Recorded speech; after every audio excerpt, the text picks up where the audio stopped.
not going yet. So waiting for it to connect in. The internet's been a bit slow the last couple of days. And let's see if we can get something going.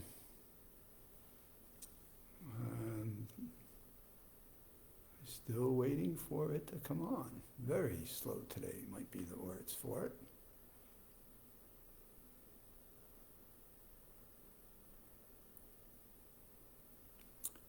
Extremely slow for it. Okay, here we go. Tony Datino. I am the founder of the USA Memory Championship, author of a couple of books on how we can reach the unlimited potential of our own human capacities and minds, and the president of Datino Consulting Group. We've got a lot of good things that are going on this week that were temporarily put on suspend. As you can see, I'm a senior. I got my second dose of the COVID vaccine on Tuesday, and it wiped me out on Tuesday, starting with Tuesday evening, all day Wednesday. I probably spent most of my day in bed, which is why I did not do a Wednesday broadcast, and hit me even on Thursday. And so I may not look my best right now, but at least I'm up and I'm beginning to move about, and I'm feeling better from it. But it has given me what I call the deluxe version of the side impacts, side benefit, side. Yes, can't even think of the word I want to use, the after effects of the vaccine. So, but I'm here, and I wanted to talk to you about a couple of different things, but tonight's going to be about stress relief, because I'm hearing on the news and reading in papers about the increase in people that are committing suicide, and that seems to be hitting our kids not in school. It seems to be having an impact on what they call the sandwich parents, meaning they're worried about their own parents, and they're worried about their own kids, and they're caught in the middle of the sandwich, as they call them. And I'm reading this really interesting article on how to relieve stress in your life.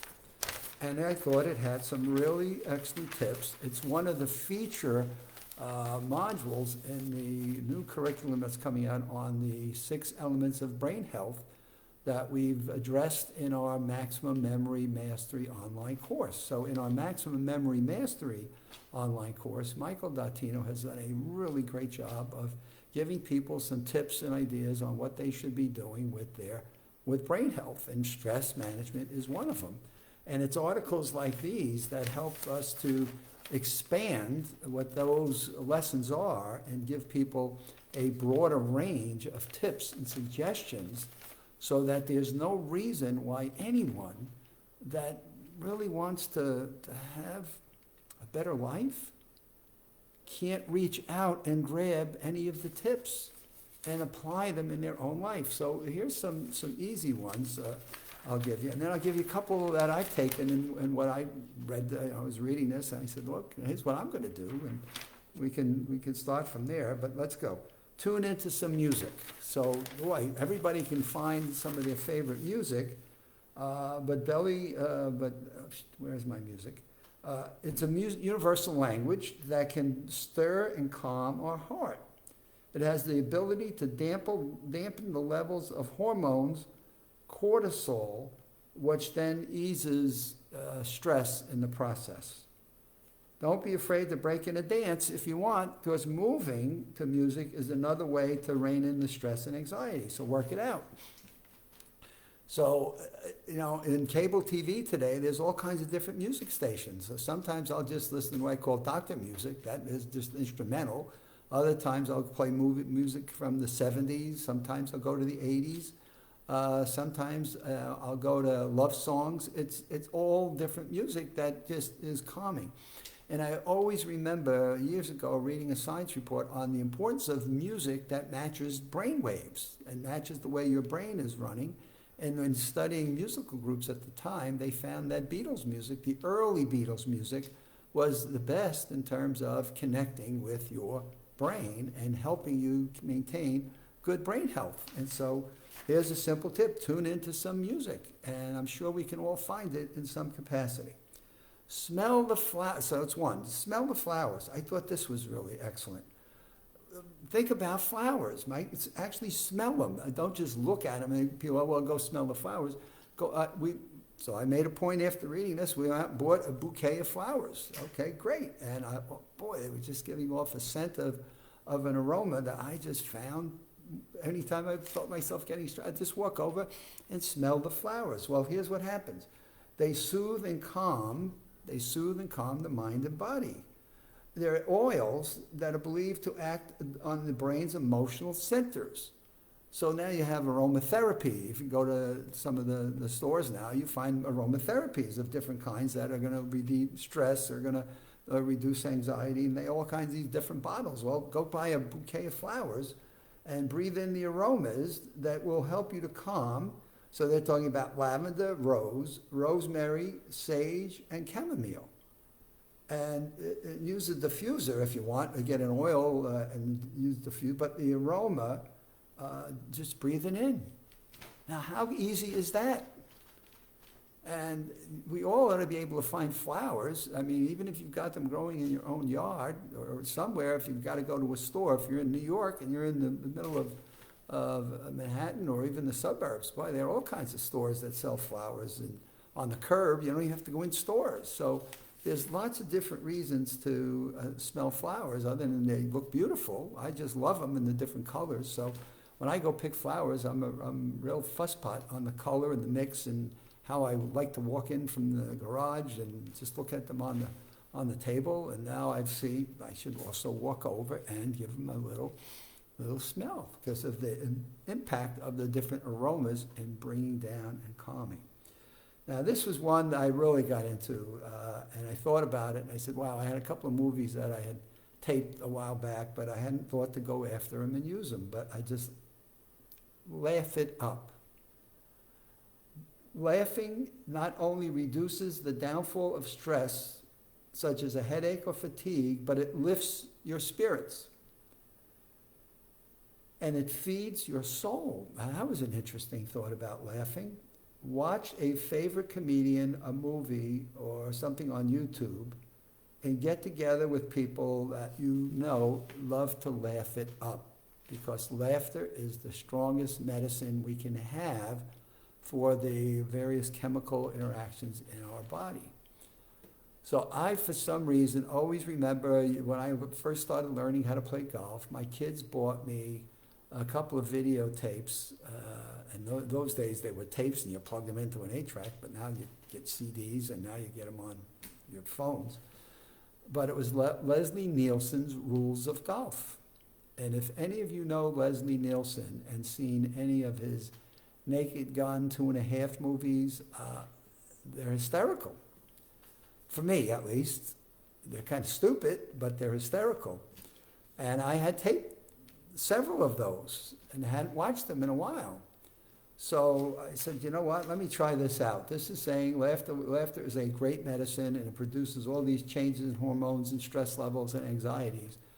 So I made it a point of watching one of the Naked Gun 2.5 movies that he had made with different people, and I watched it, and for an hour and a half, I was laughing every 10 minutes.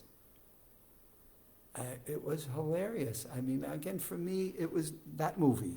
I'm sure all of us have different comedians and movies on cable networks today. You can almost find different movies that are comedies that you can go find. But make it a point that you're not going to be grumpy and rough. I'm going to be a grump tonight. Make it a point of saying, okay, let me give it a go. Who's my favorite comedian?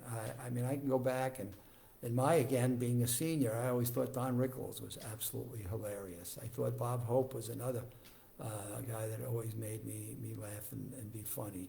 I thought Richard Pryor was another one. I mean, there were so many people that in my life could make me laugh on different shows and different TV programs. And, you know, we then got, I'm going to be a little value judgment here. We got into some of these sitcoms with family stuff, and I found that the sense of humor was degrading. It wasn't positive at all. So I stopped watching what they thought were comedy shows on television and just didn't laugh at them anymore because I thought they were just off the wall. So watching a movie that you've had in your past is another simple way of sitting down and enjoying it. And what I've now combined is I do my stretching exercises, which take me 20 to 30 minutes. I do them while standing up, obviously, and watching a movie or watching a TV program that's got some humor in it.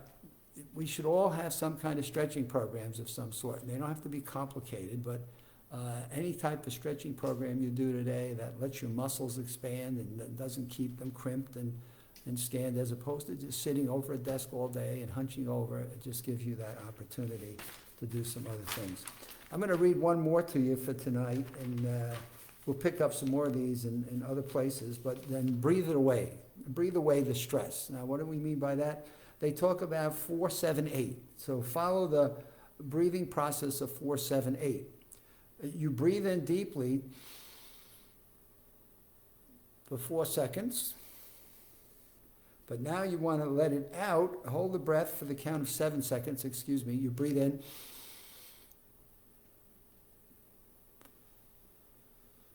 Breathe out for 7 seconds, and then let your mouth release it for a tail of 8. So let me see if I got that right. Breathe in, hold it for 7. That's where I'm missing something. I can't even read well.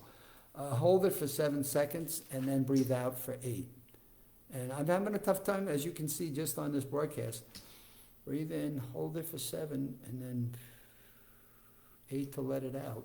You know, I've had that technique in the past, but I don't use it enough. So here I'm laying in bed the other night, and I'm saying, okay, I'm not feeling so great, but I'm not going to get stressed about this. I'm glad I got the vaccine, and I'm not going to get crazy about the side effects of it.